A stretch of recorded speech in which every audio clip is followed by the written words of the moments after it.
بهذه الكيفيه نحو الجهه اليسرى، تمريره عرضيه، فرصه ولا الهدف الاول، جول. الهدف الاول المغربي ياتي بهذه الكيفيه. حاولت المرور صوب أناحي تمريره ممتازه، صوب دياز، ابراهيم المراوغه، اختراق، صدام مباشره صوب الحارس، صدام ديال ابراهيم دياز.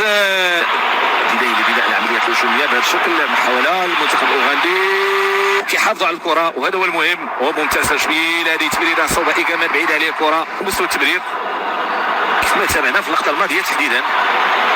غانم هجوم، كره لابراهيم لدياز، الاختراق، الدخول داخل منطقه الجزاء، تغطيه دفاعيه وليفعل تمرير عرضيه، فرصه ممتازه، هدف ثاني للمنتخب الوطني المغربي عن طريق اسماعيل السباري في الجهه اليسرى، كيتمكن باش انه يدخل داخل منطقه الجزاء وكيركن الكره في الشباك باسلوب مميز.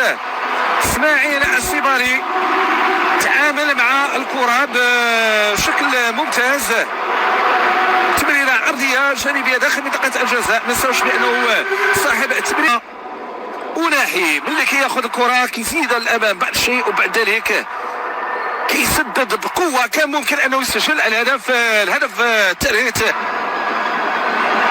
تنفذ هذه الكره داخل منطقه الجزاء، راسيه، محاوله تعامل مع هذه الكره، ولكن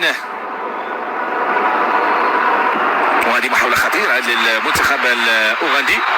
فاصبح أنه تم المغربية من جانب اسماعيل، ضاعت من السباري، عادت لأناحي تسديدة، اسماعيل السباري تمريرة داخل منطقة الجزاء، أناحي هي كورتو لم يتمكن من التسديد، عادت من جديد المغربية من كمان يخترق الجميع، يبحث عن التحديد، أو نايل العناوي، كرة لإبراهيم دياز يسدد، ولكن الحارس في المكان المناسب، كرة في الركنية والعملية هجومية مغربية، والهدف كان قريب، الثالث كاد أن يكون مغربي. تأمن المنطقة الدفاعية الآن، المحاولات قليلة جدا ما نشاهده الآن.